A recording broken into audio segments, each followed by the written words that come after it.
Welcome, welcome. This is According to Callus. This is episode 234. We're going to entitle it Compromise or Capitulate. Now, unfortunately, or fortunately, depending on your point of view, once again, I'm going to delve into both politics and religion.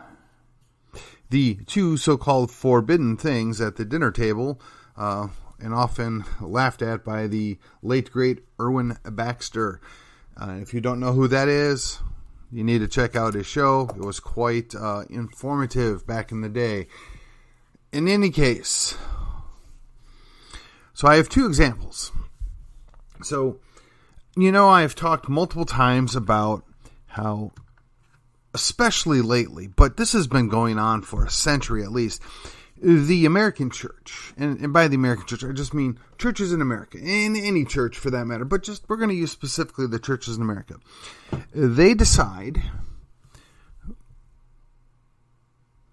when somebody comes up and they have some new idea, some fresh take, some new interpretation, if you will, of what the biblical standard is of something. And they profess that in front of the crowd. They promulgate that upon the church body. And the majority, particularly in the modern church, the majority will say, well, we got to hear them out. We got to be, compassionate and give a good faith hearing to this. Never mind that in many cases, the Bible's quite clear on, no, that's wrong. It doesn't matter anymore because we have to be compassionate. We have to compromise on the matter.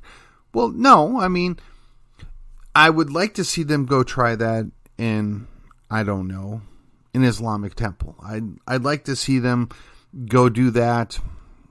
Well, actually, they do it pretty much everywhere else, don't they? They go in and they subvert plain meaning of the text. They make stuff up to promulgate or protect some new point of view or something, and they bring it on, and unfortunately, a good number of our church leadership just kind of go along with this. Well, it's the spirit of the age. We're going to listen to it. We're going to compromise on, we're going to allow this and we're going to preach to it, or we're going to meet these people where they're at. God loves everybody. There's no real hate. All these nice talking points, bumper sticker, things. But the reality is when somebody comes up and says, well, wait a minute here. No, actually, the Bible's quite clear on this. And it doesn't even matter what the issue is. It's quite clear. This is what it says. And as Christians, right? And if you're not a Christian, I'm sure there's an example. And in fact, the second example will directly relate to something you can relate with. But as a Christian, we're looking at it and we're saying, well, no, actually, this guy is right. You guys are wrong. And he's shown us why he's right, because he's refuted all of your flowery words that obfuscated, whatever.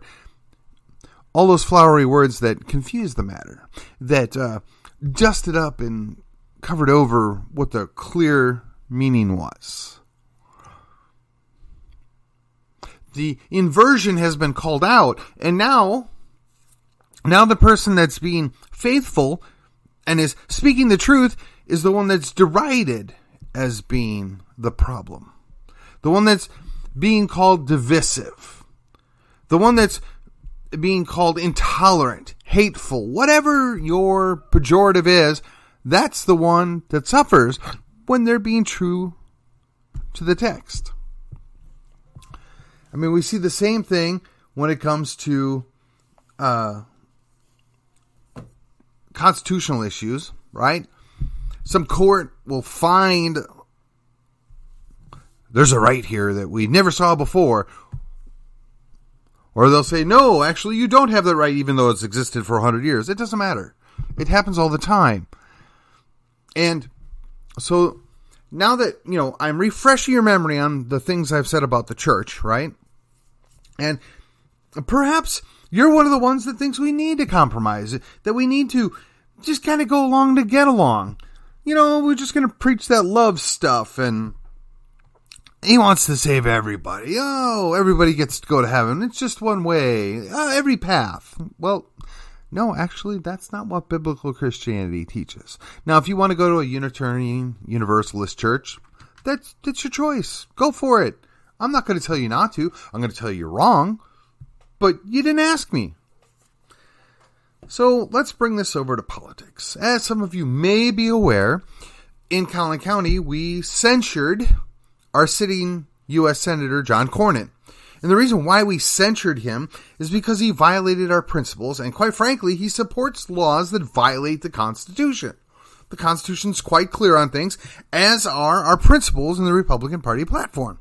And I know it's kind of a fun game that some of these elected officials will just do whatever they think they can get away with and tell us, pound sand. I'm your rep. I got elected. I got the money. You can't get rid of me. Well, yeah, maybe that's true. But here's the issue. When somebody stands up and calls out a spade and says, no, actually, Mr. Cornyn or Mr. Crenshaw or Mr. Abbott or whoever the person is, you violated the principles of the Republican Party. Now, you claim to be a Republican, so you have to live up to our principles. You claim to be a constitutionalist, so you have to actually live up to what the Constitution says. And if you go and violate that, we're going to hold you accountable. Well, the same types of people that have subverted and were compromising in the church and actually ultimately brought about capitulation in a great number of the Protestant denominations and even the Catholics, for that matter, those same people are mirrored in the political world, in the Republican Party in particular. You see, because we're actually trying to hold our elected officials accountable, because we're expecting more of them because they claim to be something, they're articulating that they agree with our principles, agree with our platform, agree with the Constitution, and silly us, we want them to actually follow that. So we call them out on it. We say that they've done a bad job, but then our friends say, well, no, we got that whole 80-20 rule. Myself, I believe 70-30 is usually good enough. But they say, you're being divisive. You're causing strife. You're hurting the party. You're supposed to be all about the big tent. You need to just be more open-minded. We just need to compromise. Is it a compromise or is it a capitulation? Because when you don't stand for anything, you stand for nothing. If you're not going to protect the principles, which, there's 10 principles or 8, I can't remember off the top of my head, but it's not like there's 330 planks. There's 10. If you can't even agree on those principles and you're going to go violate them while claiming to be a Republican, you're the problem, not the person calling you out. Now, I know a good number of these kind-hearted, let's call them moderates, or, no, I'm not going to be pejorative. We'll just say they're the moderates. They're the ones that want to compromise. They want to go along to get along, and they want to embrace the big tent. Okay, that's fine. In fact, I probably would embrace a larger tent than most people would. But in my world, there's a bright line. You don't violate the Constitution. You don't undermine the Constitution. And I'm talking about the 10 Amendments. I'm talking about the body of the text. You don't work towards overthrowing that or eliminating it or undermining it or subverting it or inverting it and get to call yourself a Republican, much less a constitutionalist. And I reject the notion that people like me who fight back or push back at that we're the problem. Clearly, we're not. I work with people that don't feel the same way about preborn murder as I do. I work with people who don't feel the same way about legalization or decriminalization or whatever you want to say in drug policy. I work with people that are quite okay with bombing brown people overseas because, well, the federal government told us to. I work with people that legitimately think that building a wall is only going to be used to keep out the invaders. I don't necessarily agree with all of that. But I know these people, and most of them have good hearts, and they are very concerned about our country. And they see the problems. And I agree that those are problems. Many of these things that we agree upon. We don't necessarily have the same solution, but we agree that we have to preserve and protect our Constitution. We have to protect and preserve our state. We have to protect and preserve Texas and what makes Texas special. And when you're, taking in thousands of people from California, New Jersey, Illinois, and New York every year, and then you couple that with a few 100,000 people that honestly are just coming here to take advantage of the social services. And I don't know what the percentage is, but I'm being generous. A good number of them are escaping a terrible place and looking for a better life for their children, but bring no discernible benefit with them other than they're willing to work, and most of them will work their tails off. So it's a dual-edged sword there. We are, quote-unquote, a nation of immigrants, but the people that came here to get a better life and to participate and provide for their families. But I wonder what percentage and how harmful does it become when you bring in hordes of people from outside Texas that don't share the Texas values, that don't share the Texas mindset, that don't share the Texas culture. And I'm fully aware there's both a Tejano and a Texian culture, which largely has merged. We respect and enjoy the people that come here for the right reasons. But if you're coming to ruin Texas, we don't got a lot of toleration for it. And when we import people here and they run for positions of power, and then when they get in those positions of power, they bring New Jersey with them. They bring California with them. They're not doing us any favors. We're compromising away our liberty. We're compromising away our property rights. We're compromising away our culture. I don't see how that's helpful. That will only bring about capitulation. So most of the churches in the Protestant mainline denominations have already capitulated.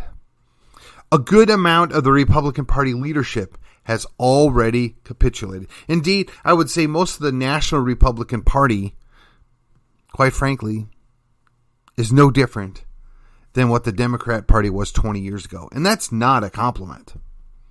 Now, the party leadership or the biggest voices in the Democrat Party are just all-out socialist, crazy, Marxist. I mean, they would like to see us all dead at this point, I think. I mean, I could be wrong, but and just because 20 years ago they didn't want us all dead didn't mean that they weren't Marxist and Leninists and flat-out socialists. No, of course not. We knew this. We called them out on it. And those same people have infiltrated and poisoned a good number of our leadership because, they want to go to those parties and they want to hang out with people. And then they bring that stuff here. And then they vote against us. They undermine us. They subvert our Constitution. They, quite frankly, take a dump on our rights. They dismiss us, the people that get them elected, their supporters, as being a mob. But we're the people that is the problem, allegedly. The compromisers of the party, the people that want the big tent, they would rather throw all away, that make the principles meaningless, make the Constitution pointless, just under the idea that we want to win the race, that our team needs to be in charge. But if our team isn't our team and our team isn't working to our principles, what good does it do to win those elections? That brings us back to, well, how do you fix it? Well, that's what the primaries are for. But how do you get better people in the primaries? Well, you have to give them a leg up. You have to give them an entry.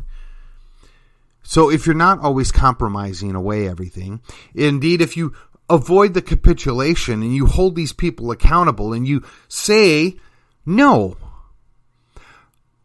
we actually know we need you moderates.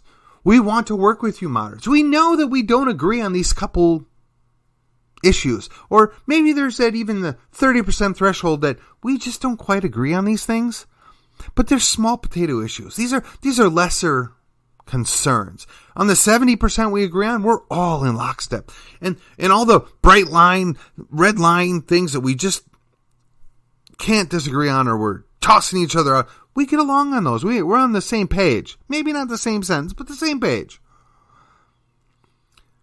The problem is when we refuse to hold the people accountable that are in fact not on the same page, not in the same paragraph, not in the same sentence, but not even in the same book, and you call them out and you want them to be held accountable, those same people ought to be saying, well, actually, they did cross that bright red line. They violated the Constitution. They violated our principles. I'm not going to protect them anymore. Look, I'm not even asking them to, put on their big boy pants and go vote to censure them. I'm just asking them to acknowledge that the problem are the people that are selling us out. That the problem is the elected officials that won't hold to the party principles. They get the claim to be part of our party, but then disregard our principles. They're the problem. We can compromise when we're working with people that are of good faith, or in good faith, working on the same problems. We can agree to disagree on a proper solution for an issue that we both agree is existent and that we would like to resolve it. And sometimes say, well, we could try your idea, or we're going to try my idea, or maybe we can compromise on a solution that maybe marries together the best of both worlds, and we might actually fix the issue. The underlying concern I have is that the people that we send to office that are supposed to represent us found out that if they don't actually fix the solutions, it makes it that much easier to get reelected. If they don't actually solve a problem, they get to grow government and their power and their influence. They get to become more important because, we have no other choice but to go to government to solve the problem. When in fact, government has caused the problem. And if government didn't actually cause the problem, they've made it 100 times worse by getting involved in the first place. You see, this is a self-fulfilling, self-perpetuating problem that we deal with when we trust government, when we trust elected officials, because we are left with the notion that we have no other choice, because we're afraid that somebody else from the other party might win a race, because we're afraid that we might have a weaker candidate or somebody that might have to work harder. Well, I'm here to tell you, I'm fine with compromise. There are plenty of things I'm willing to compromise on. But I refuse to capitulate. I refuse to bow down. And I will much rather die a free man than live a life in chains. Our founding fathers felt that way. A good number of people felt that way many times over the centuries. And I'm beginning to be concerned that there's not even 3% of the current American public that agrees with me on this. Now, I think we might have more than 3% in Texas, but Texas can't do it all on its own. Well, unless, of course, it goes off on its own. But that's another story. We have to be willing to hold our people accountable. We have to be willing to actually take shots at the people that are allegedly on our team. We have to make them do the things that they say they believe.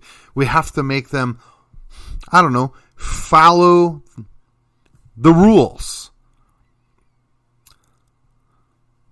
At least do more than play lip service every 2, 4, or 6 years to those principles and those people that help put you back in that position where you're supposed to be representing us. But instead, we have people that cower. They would rather compromise away fundamental human rights that are protected by the Constitution and given by God because they're afraid that we might lose an election. They're afraid that the court might give an opinion that doesn't agree with them. They're afraid the government might abuse its power a little more than it already does. Well, I, for one, am tired of it. I'm tired of the capitulation. I'm tired of the constant compromise that has led to the capitulation that we live under right now. Now, I, for one, am not enthusiastic about my governor candidate, my lieutenant governor candidate, and quite honestly, a good number of the other candidates. So I'm going to go into the voting booth in November and I'm going to pick the lesser of the evils. Because better the devil you know than the devil you don't. And I know there's going to be some other candidates on there that don't have a D after their name. And I can't promise you that some of them won't get some heavy consideration. I can't promise you that even though I'm a good Republican and I work to get Republicans elected, that I'm going to be able to stomach some of the choices I'm going to be given. It's a challenge because every little compromise you make puts you closer and closer to the abyss. You know the whole adage, right? Well, first they came for the tradesmen, then they came for this group, then they came for that group, and then when they came for me, there was nobody left. Yeah, that's all well and good, but when they first undermine the churches, and then they undermine the universities, and then they undermine our own political party, what do we have left? My friends, I don't like to use terms when I'm in a large crowd of people and refer to them as patriots. I don't, because I don't know who's out in that crowd, and I don't trust that everybody in that crowd is actually a patriot. I see a patriot as a strong compliment to somebody that I'm willing to vouch for. I have a challenge when I'm in a group to say, welcome to our conservatives. Are they? Again, what have they conserved? What have they actually done to protect our culture? I don't know. I don't know these people. Are you willing to vouch for them? I mean, maybe we should look at it as wishful thinking. I have a friend, and that he loves to use that term patriots. And I got to be honest, I'm fairly certain everybody he addresses as a patriot, he's quite certain they're a good patriot. I'm just not that comfortable. I'm just a little reluctant to trust people, particularly people that I don't know or people that have a track record that is less than stellar. But I'm the first to say you got to work with what you got. We've got a number of representatives that I'll say were less than stellar, but that's who we've got. And when they do a good job, they need to be patted on the back. They need to be rewarded for that. They need to be encouraged to do it more. But if we immediately dismiss them and treat them terrible and call them names because, they didn't get as aggressive on this as I did, we're not doing ourselves any favors. Yes, a lot of them have compromised. Maybe some of them have sold us out. We just don't know that yet. I don't think that's the case. But they haven't capitulated. To my knowledge, not a one of them has capitulated. But in their compromised state, how far are they from the abyss?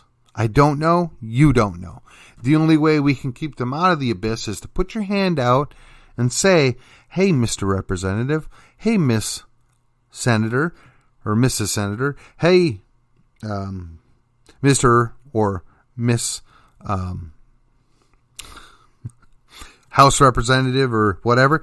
You got to put your hand out to them and say, we want to help you, but in return, we expect you to represent us. No more compromise. The abyss is only 5 feet away from where you're at. You can't compromise anymore. The line must be held.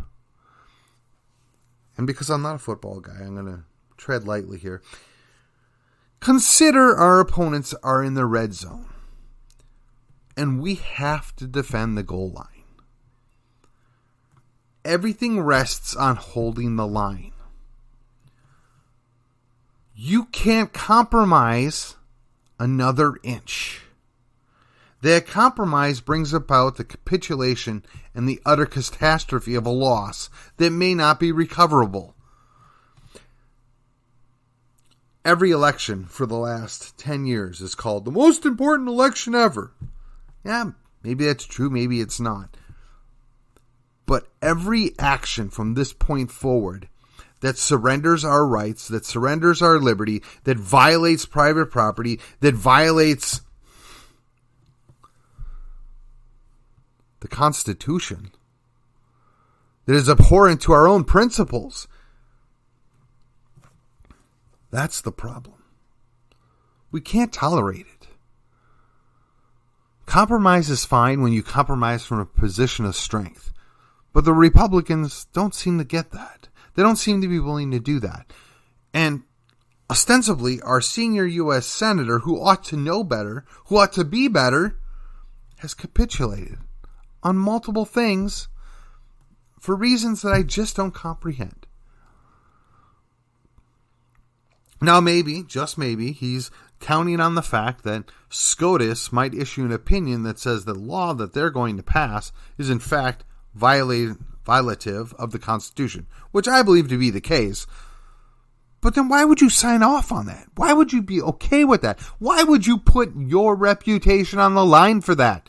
And then to dismiss the very people that got you elected the last time around? It makes no sense to me. Unless, of course, quite possibly, the man is already in the abyss.